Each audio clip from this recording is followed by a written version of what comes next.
Welcome to another edition of Vigorously with me, Val Kleinhands. Always stoked to have another woman in the building because we need more of this in heavy music. I mean, we can't get enough of it. So let's do this again today. Tina Firefly of Beautiful Hey, Skeletons. Welcome. I am thrilled to have you. How are you, girl? life is crazy, but I am alive and I'm surviving North Carolina heat right now. That's how I am. Oh, okay. Right now, Minnesota is at 93. And for us, that is Ooh. sweltering. Sweltering cannot handle it. North Carolina heat, I can't even begin to comprehend. Cannot Yeah, fathom. some yesterday it came out and I was like, I need to go back in and grab a fork and a knife because it was so sick. It You was could cut insane. it. Yes. And my dog, who would prefer to just live his entire life outside, like took one step out onto our little screened-in porch and was like, "Fuck, no, just Nope. nope, right back out of there." It's great. Nope. Nope. Can't do it.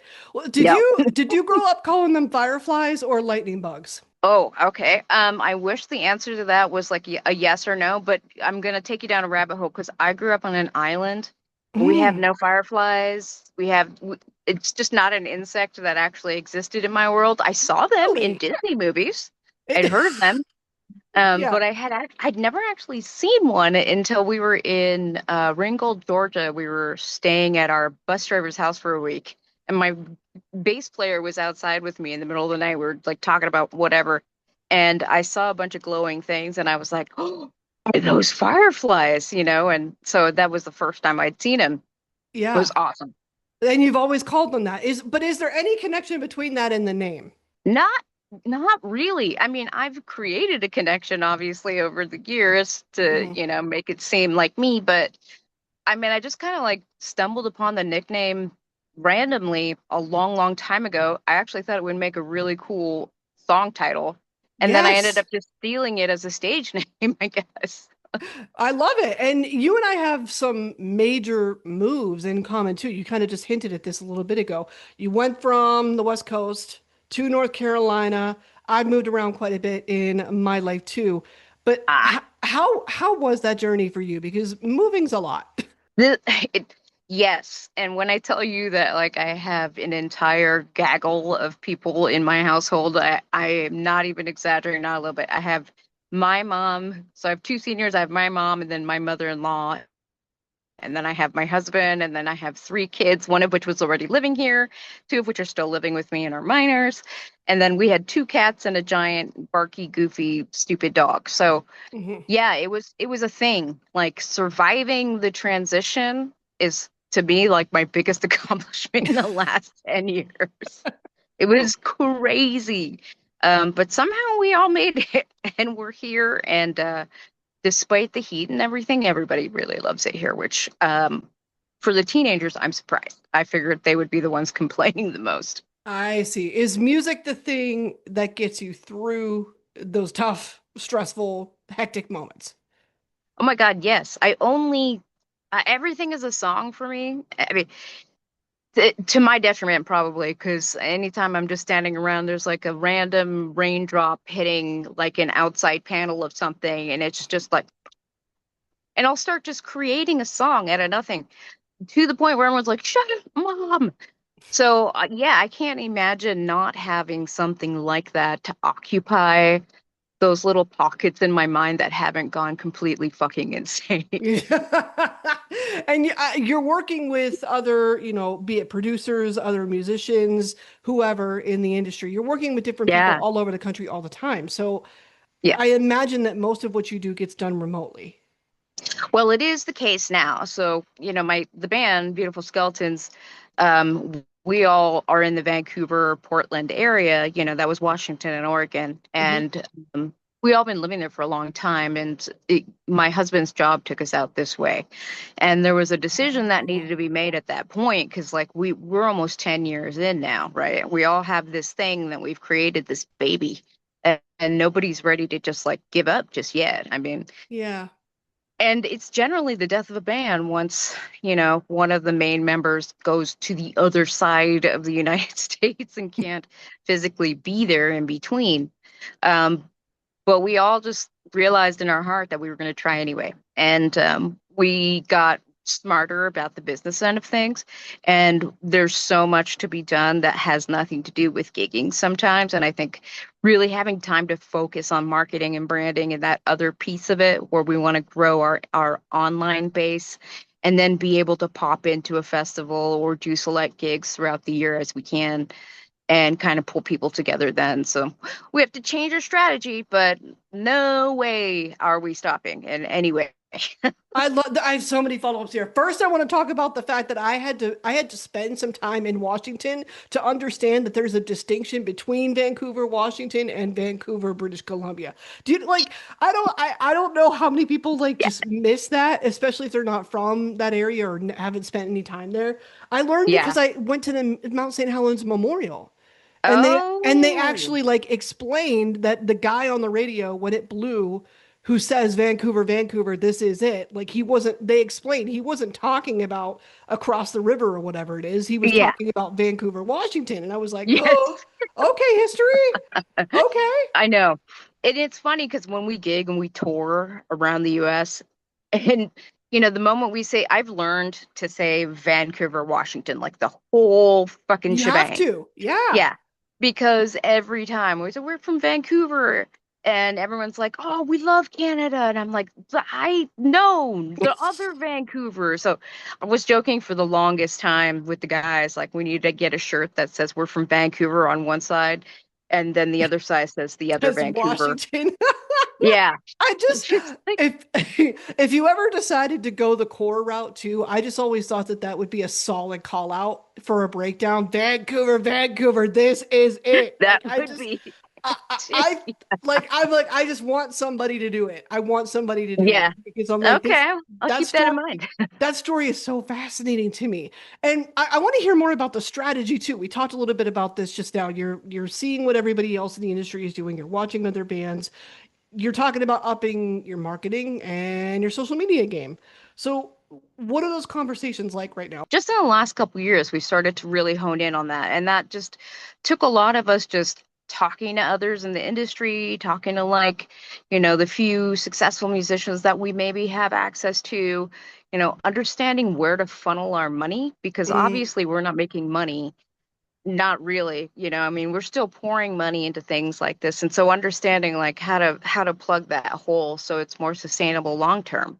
Understanding what pieces each band member can take charge of and really make their own and how to communicate effectively between, East Coast and West Coast and being more selective about our local shows that we do agree to do or what we're asking for compensation and really stepping up our online game. You know what I mean? Like trying to get more consistent with posting and videos and pre-release strategies. And it's just there's so many, it really just depends on like how serious you guys are about trying to grow your brand. I mean, Spirit Box is a great example, okay? Because I hmm love Spirit Box, but people were like, "Where the hell did Spirit Box come from?" And it's like, no, no, this was not a coincidence. They did not just drop out of the fucking sky one day and land on Sirius XM and Metal Injection and blow up to the moon and back. No, no, no. They were all seasoned musicians prior to them creating Spirit Box. And what they wanted to do was they wanted to put together a stellar management team and then spend 2 years during COVID just growing their online marketing space, growing their fan base, really endearing people to them, being accessible to them. hmm And then when they first get their first appearance, they're fucking huge and they just go through the roof. They didn't do any gigs for the first 2 years because it was 2019, 2020, 21. I mean, Right. that's the kind of strategy that we look at and we go like, because we kind of watch what everybody does, what works for them or doesn't work. I feel like Castle Rat is kind of the latest victim of all that Yeah. talk, so to speak. They're the ones, and to me, I feel the same way about them. I'm like, well, wait a second. No, they've been around a hot minute. They've been doing their thing in New York for a hot minute. We're hearing Yeah. about them now because they're the ones that are playing up the theatrical Yes. aspect, which we're not seeing a lot of until them right now, modern day. I mean, Yeah. who else has really been doing Yep. it consistently other than like maybe Slipknot, maybe Kiss? I'm just throwing out some other names. Like they're the ones that are still flying the theatrical flag now, and that's why we're talking about them now. And they've always done this. they're not this industry plant that like came out of nowhere. And I laughed when I heard that. Yeah, I'm like, that's not what you want to do if you're trying to like right. make it in the industry is So, be a rat themed doom metal band. Like who, only a select audience is gonna latch onto that. exactly. But yeah, what used to be the norm became not the norm, and now they're bringing it Yeah, back, and now everybody's excited that it's back. That's where I feel like we've landed on it. Yeah, totally, completely agree. agreed. Agreed. So Yeah. putting And Come beautiful, What May, that actually links together with Come What May, Mhm. because Come What May is actually a song about the industry. Elaborate in what ways? Because I was kind of distracted by the outfits in the video, and I was like, I want that in my closet. So please explain. Thank you. No, so Come What May, it starts with a talking about wanting to pull like the most epic dream out of the sky and make it your own and grow it and Mhm. really feed it. But in order to do that, you have to shit all over everything else in your life to truly get past all of the red tape and learn the secrets of what actually makes musicians successful in this day and age. And Right. the second verse kind of goes into that too, where, a lot of people are just looking for the glory of it. And they're not thinking about like long-term planning, or they're not thinking about like, because for all of us, family comes first. So it's a really difficult thing to juggle our personal lives and still keep this other life alive, right? And Yeah. that takes a toll on our families as well, not just ourselves. So a lot of that starts in that song where we're just talking about wanting the glory, wanting the dream, but understanding that there's a serious cost depending on how serious you want to be as a musician. Right. I kind of But took in from the it. end, we just said fuck it, right? Yeah, period. That's what essentially what I took it is you have to make a choice. You Yes, make the conscious choice to put the fear aside because let's not get it twisted. We're all nervous. We're all anxious. We don't know how things are going to play out, but you make a exactly. conscious choice to at least put that to the side to accomplish whatever it is that you're trying to accomplish and do whatever it is you're trying to do. Exactly, you nailed it. Because and then metaphorically in the chorus of the song, fuck it, it's really not just about like this is the gamble that we choose to take, but also we got the opportunity to record that song, this album, this whole album with Ulrich, right as I was finding out that I had to relocate with the family. And there was a Oh, what a dichotomy. What a yes. dichotomy.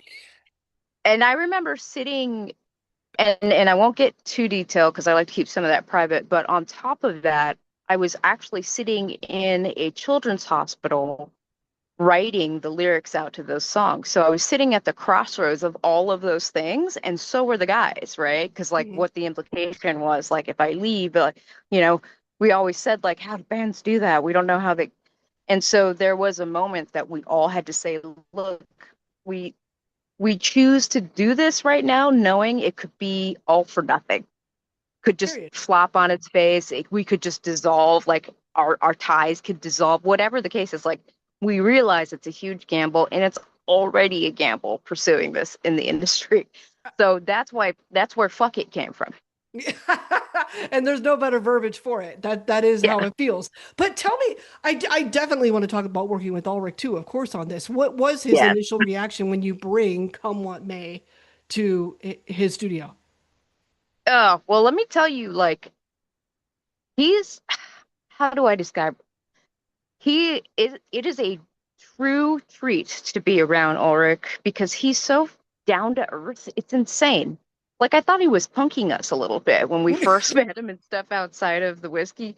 And he was just so down to earth, and it was like a one in a million shot that he would even want to work with us. We just happened to know someone who knew him, and we were like, hey, we're going to be in LA playing at the whiskey. Would you by chance want to come see us? We'll give you a ticket. We love the Deftones. We love your work. Yeah, And it was I made fun of our drummer because he was the one that was pushing for it. I was like, there's no way, you know? And then dude messages us back and is like, yeah, actually, that sounds fun.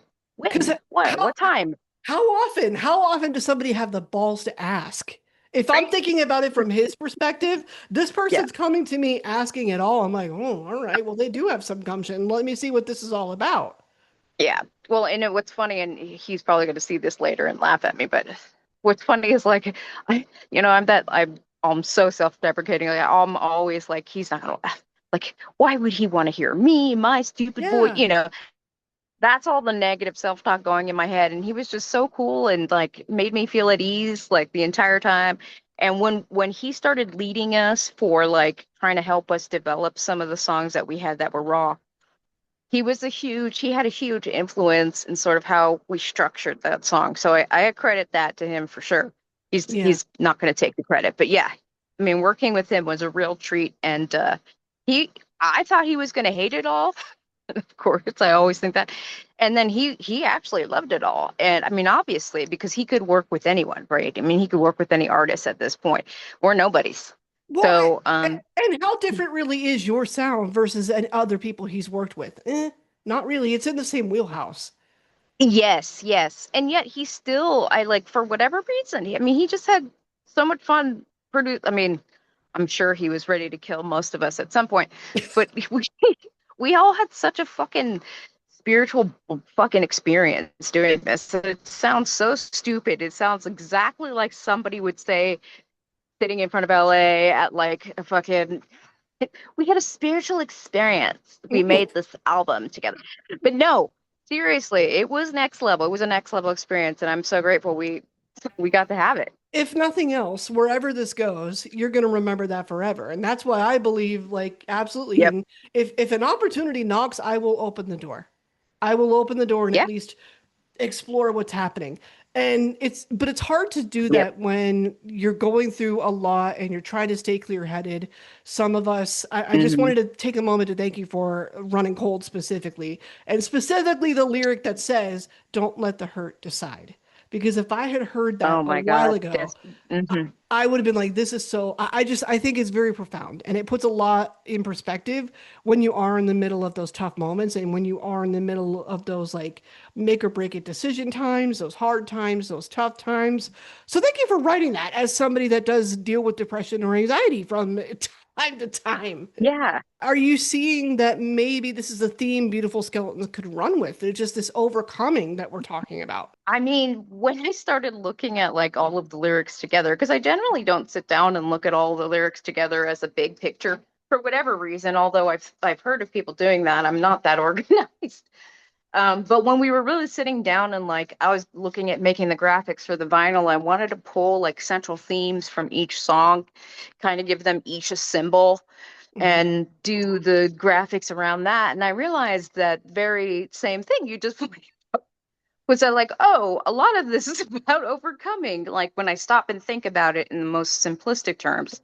Right. And I guess that's kind of the theme with the band, to be honest. We all are just regular normal people like everybody else. And a lot of our content is really about overcoming everyday obstacles. Like what can we tell you that you might relate to, just like you had just expressed there, like that, maybe a couple words that touch you in some way would make a difference in your life. Yeah, don't let the hurt decide. I'm like, man, okay, I'm not going to let this particular thing win today. Maybe I'll give it an hour. Maybe I'll give it like 10 minutes, but Yeah. is it going to get my whole day? No. And sometimes when you feel like you're just constantly running into those moments, one after the other, after the other, after the other, yeah, I see how somebody falls in to that pit. I do. Yeah. I Hmm. completely get it. Tell me about the moment that you fell in love with music. Oh my gosh. Uh, okay. I would have to say when I was 4, I went with my mom to her piano lessons, Aw. and she took piano lessons in a store that sold pianos. So what she would do is she'd take me with her, and like they were private lessons, so the store would close, and he and the owner were really good friends, and he'd be like, "Oh yeah, go right ahead and bang away on all the pianos you want." That is my first like clear memory of music, and that definitely shaped me. I remember Yeah. just going to I don't even know how he was able to ignore. Now that I'm an adult and I've had kids, I'm like, how would you have stood that? But I went to every single freaking piano in that place and like, pressed every key. I was in love immediately. And from then on, I was a piano player. And that was like my gateway music instrument. Like everything came after that. That was my clearest memory. I've heard that that's the instrument that does become the foundation. I'm not a musician, but I've heard from other musicians that like that's the one. If you really want to learn how to do music and how to stick with it and those basics and fundamentals, piano is where to start. Would you agree with that? I do agree with that. I personally started with piano, and I know so many that did. I was a multi-instrumentalist. Now I mostly focus on just vocals, but I think piano is a great starting point. But hell, I mean, if you can get your kid or your teen to go to any kind of instrument lesson consistently, and then encourage whatever like passion they have about it, Yeah, yeah, I would encourage anybody to do that with their kids for any instrument, any instrument. I mean, you see babies or kids, toddlers, and you hand them like like stupid little they rinky-dink love it. noisy pianos. Yes, their face lights up. We're programmed to like that. Our bodies crave that differentness and the ability to create something yourself. We want to create and we want to interact with something, whether it's an instrument or whether it's another human. And I love the communal Exactly. aspects that you guys are incorporating right now because I was looking at what you're doing and I love the idea of a fan photo project for the fans to get involved for the upcoming album. You're doing a collage for anybody that doesn't know, Correct. and you're gonna, yeah, take a look at what they're submitting and then turn that into something for the album. Whose idea was that? That's great. That's mine, but let me just tell you, it spawned because my drummer and I were arguing about what would go inside the CD and all of that. Oh, so it's we don't want And to decide. Let's let them decide. Okay. right, ultimately TLDR, we just couldn't agree, and I was like, you know what? Maybe we let everybody else decide. So they submit a photo, they have fun with it, but that's kind of Yeah. genius too, because there you go. You have another element of connection here. Yes, and I gotta tell you, like when we were first doing the music videos for the album, like all of them. And I was talking about wanting to get everybody who was local to come down for like 1 hour and do a giant drone crowd shot of like Yes. anyone who wanted to come. And I just couldn't, I didn't have enough time to make true arrangements for it, so it fell through. But I'm telling you, next album that is frickin' happening because I thought that would be so fucking tight. Everybody gets like a 30-second spot of just like giving us horns or whatever they want in that moment. Yeah, let everybody know that this thing is building. And as Beautiful Skeletons progresses, how else do you think fans could get involved in the future? Or how do you envision them maybe getting involved in the future? I would love to see people like giving us unique merch suggestions. I love Mm, the idea of like fan powered merch. me too. Like, why are we still doing the baseball cap and the t-shirt? I'm like, some of that is staples, right? But like, I feel like let's get creative with it. Do you know the Deftones did this cool little magnet? It's Yeah, about this big and it has a little audio. So and then it comes with these little teeny magnet discs you can pop in and out. If you're not aware of what it is, look it up. It is the cutest freaking thing I've ever seen. And the moment I ran across it on TikTok, I was like, fucking genius. that's a great We idea. we need shit like that. I love to hear suggestions from people. We do. And sometimes that like there's happy accidents along the way too. It's kind of what happened with Yeah, Deftones and that iconic album cover. That was a girl that they were partying with that night. Period. that's That was it. crazy. I didn't even know that. She just happened to be there. Just happened to be there. I love happy See? accident moments like that too. But no, I would love to see. I do love when bands ask for artwork submissions, especially in a world where we're relying on AI more and more and more. It is nice to see a break from that and get like, to get at artists doing what they do. Yeah, and I gotta tell you, every other band that I've ever connected with that does like merch and fan powered merch, that kind of thing, some of the most talented freaking people pop up, and you're like, what? You like my music? You should be a famous artist right now. We've had people do some really cool stuff for us. I was shocked. I was like, oh my God, I'm gonna frame this. This is Yeah. going on a wall. or you're going on payroll. Like your Yeah, next album, that. Yeah, like that's just how it's gonna be. exactly. Yeah, So yeah, definitely. of course, all of this is leading up to the debut, Pulse Line Scar, full length album coming in September. What I mean, Ulrich is a pretty exciting part of this, but what is Yeah.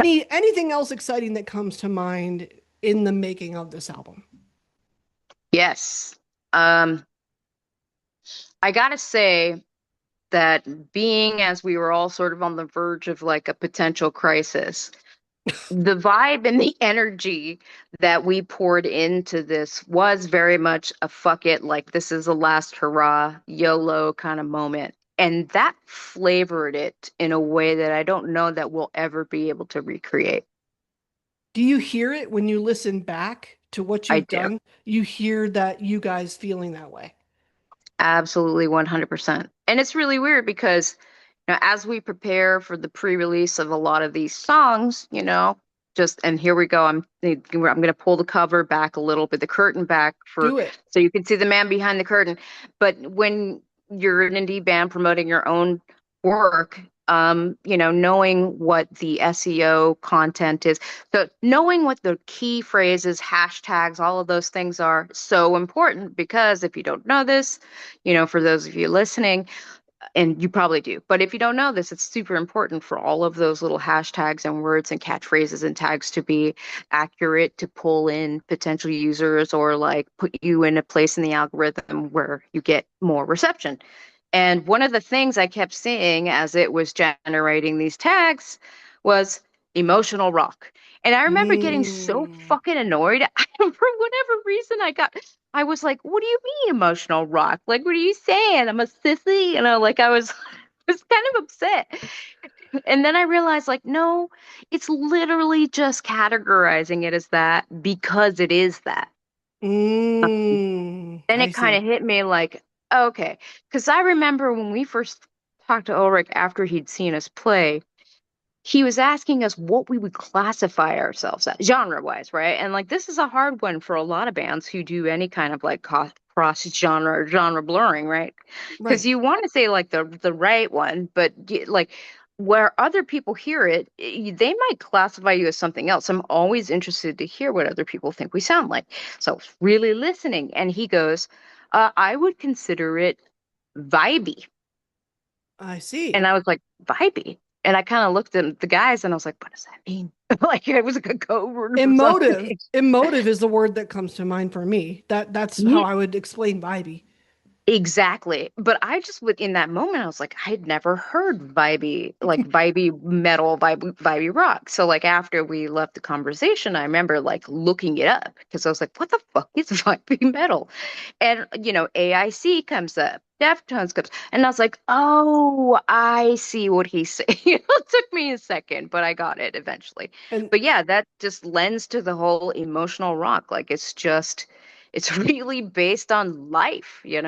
yeah, all of this just sounds like, I mean, yes, SEO is part of it, and all of this just sounds like learning how to work with the internet instead of Against it. fight against it. Really, Yeah. really. I mean, yeah, we are having a lot of conversations about AI right now. There is a lot of talk about what the appropriate use of it is Right. and what the appropriate use of it is not. And that's still a conversation to be had. I think we kind of Hmm. embrace generally, I think we embrace the whole thing way too quickly, but that is kind of what we do with technology. Yeah, just It as a just blanket, like why full would we send. not? You know? Full send. And Yeah. now we're kind of walking back some of that, rightfully so. But I don't think we should be so opposed to at least learning and attempting to learn how to work with what's in the world and what we have to interact with on a daily basis. 100%. And if you're going to support yourself as an indie artist and you want to do It's DIY something anymore. that's Yeah. yeah, you have to. You have to understand how it works. And it's cool if you don't want to and you're just fine where you're at. That's totally fine. But I hear other musicians talk about like, well, how do you guys do that? Like, how did tell me your secrets? And I'm like, they're not secrets. Google them. They're all over the fucking place, guys. You just have to be consistent about it. It's a word Figure called it out. hours, putting in the hours. Put in the work. Right. So I mean it just really all depends on the band's goals and stuff. But like if you're going to try and operate from afar like this, one of the best strategies, at least that we've encountered so far, is just really just like making sure we all understand what we're good at and Yeah. what we're bad at. So we can get the right people to cover the right things and then work on, outsourcing the other things. If you're going to spend money for things like, really cool costume or like a really fucking sick banner or whatever, you should spend the same kind of money on marketing. I Period. really think for some reason that's just not doesn't seem to be as prevalent as a thought with a lot of indie musicians I've talked to. I'm like, what are you guys doing for marketing? Like pre-release, what kind of money are you putting into ads? Like those things are important if you're trying to just, do something a little bit different and get going in a different place. You have to weigh Just it is what all. it is. Yeah, Yeah. you have to ask yourself, okay, where do I need the most help? And Yeah. that's where I'm going to put financial resources toward. Because I could do most of this on my own, but maybe Yeah. I'm better at one thing than another. So then that's the spot where you say, okay, this is where I need to invest a little bit more in because this is gonna, or sometimes it's a make my life easier decision too, to be Yeah. honest. Like, look, Yeah. I know this is what I want to do and this is what makes me happy. If your Yeah. case, maybe someday you might say, you know what, I just want to focus on the vocals. That's what I want to. Right? I only want to do that. I only want to Yeah. do that, and I just want to make sure that I'm getting my lessons in and sounding great Yep. and taking care of my voice. Well, great, Exactly. but I'm sure someday you'd be love to maybe hire someone to take care of the other stuff that you spend time doing Exactly. too. It's just it's all like we've been saying the whole episode. It's a conscious choice. It is. Everything is a choice and risk assessment. So, given that, is there anything that surprised you? Because correct me if I'm wrong. This is the first album full length that you guys have done. Okay. Yes. Yeah, So we've done a bunch of like EPs up until this point because all we were really truly able to afford at the time. And actually, I'm really glad we didn't try to do a full length album with anybody else leading up to this. So, yeah, I mean, what a way to start. But like, yeah, no kidding. really, what a way? Who better to do it with too than Ulrich Wild? But it Right. just uh, there's got to be conversations in this process because you're doing something for the very first time. There's constant Hmm. risk assessment there too. There's constant Yep. decision making there too. So, what was the most surprising thing that you maybe encountered while making this album? Um, our flexibility in what we were willing to finalize in the songs. Mm, That to that to me always takes us so long for us to all argue over like where that bridge should go. Should it be different, longer, shorter? We all have different influences and we all think of song structures differently. And we were still writing them leading up to going to the studio. And then as we were in the studio, we were still changing them down to okay. the wire. And normally something like that would wig us all out like so bad that we probably couldn't operate because we're such perfectionists. But in this case, we were really like pulling deep to be as flexible as possible because obviously we want to listen to Ulrich's suggestions. So even if we just finalize this version and he's got a suggestion for something else, I'm like, no, we need to try that. I don't care if we just memorize the other one. And normally that would create great amounts of conflict with the rest of us, especially our drummer who is like totally OCD about that kind of stuff. But we were all incredibly flexible, and God, I'm so glad that we were because the final product is like unbelievable.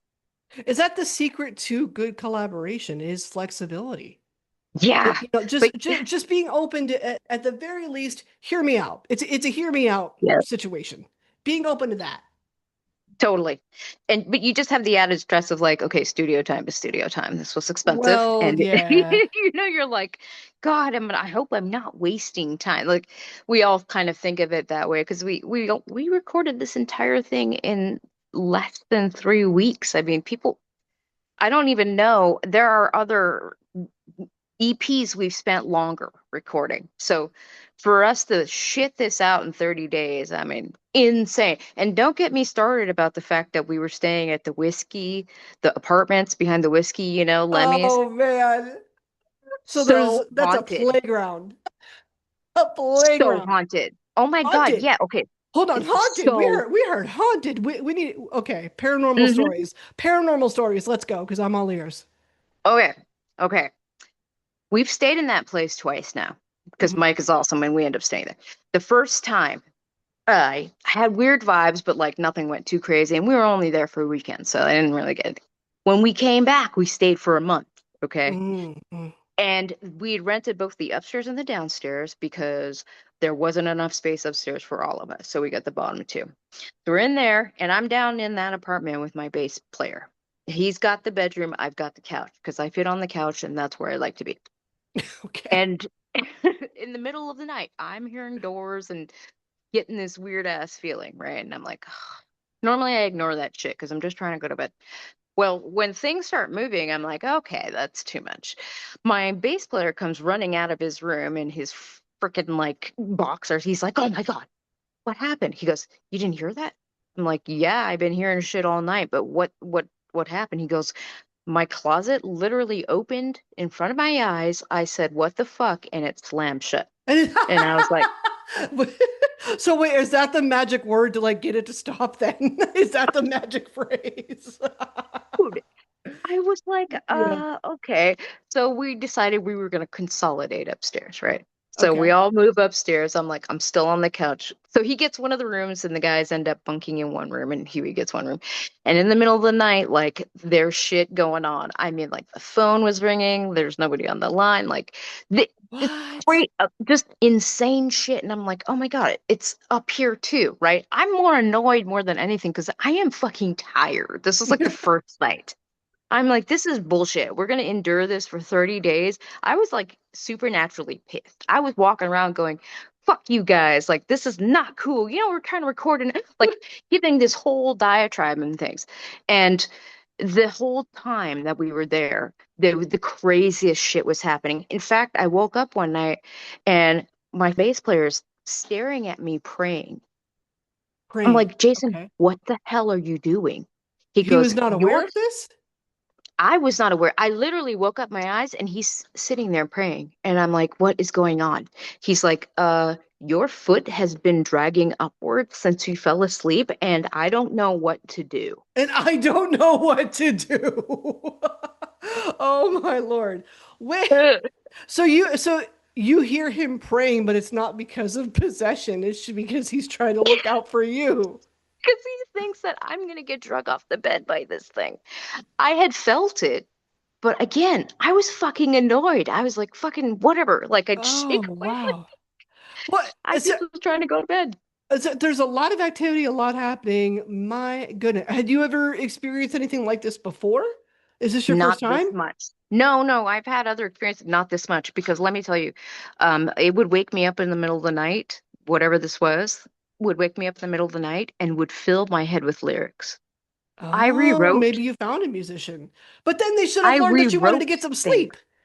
Right. I was like, but this is bullshit though. Like, are you trying to keep me at a certain level of insomnia so I sound like desperate in my voice or something? Like, it was the craziest thing. I've never gone through anything like that. And I understand that probably nobody outside of this believes me, but like I'm telling you, like there's no reason to make this kind of shit up.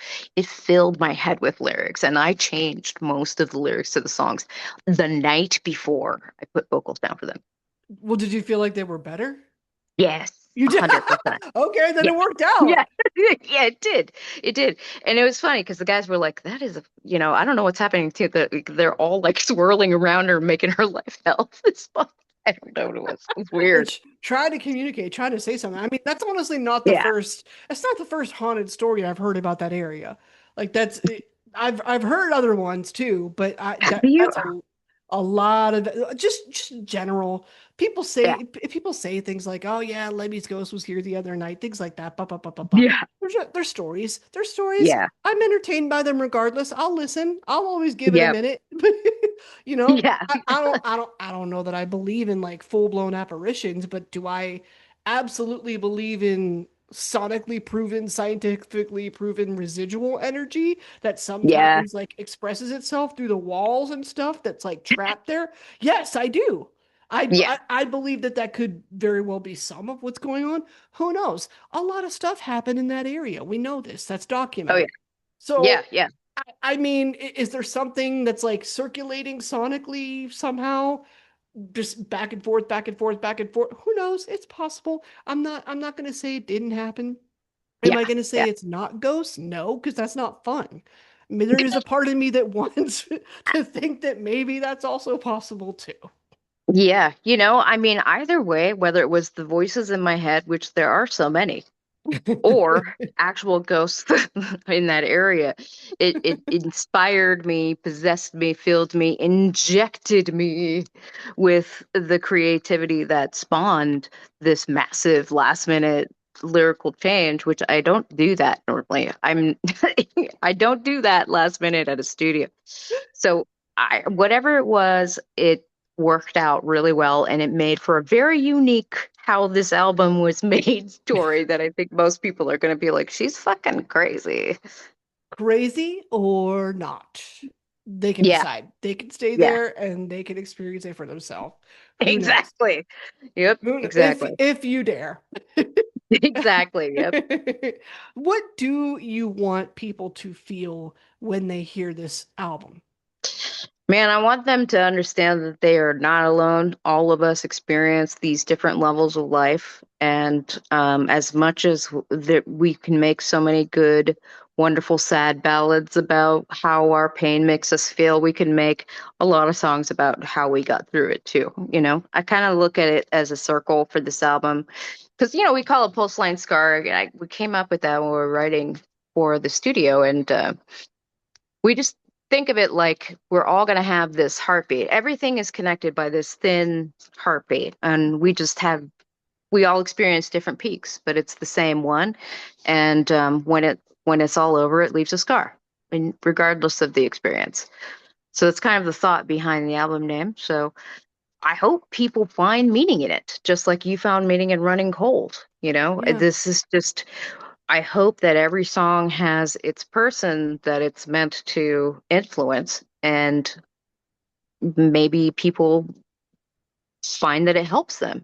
That would be awesome. Or they just jam out to it in the middle of traffic because they'd rather do that than kill somebody. Like that works too, though. Yeah, it's all right if it haunts them a little bit. We're fine with that. Exactly, We're, exactly. we're fine with that because those are good voices. Those are good. Those are good vibes. That's good Yes. energy. Yeah. Well, this entire episode has been amazing vibes for me. Tina, thank you so much for spending some time with me. Cannot wait for Pulse Light Scar coming in September. I wish you the best of luck with it. Thank you for being here.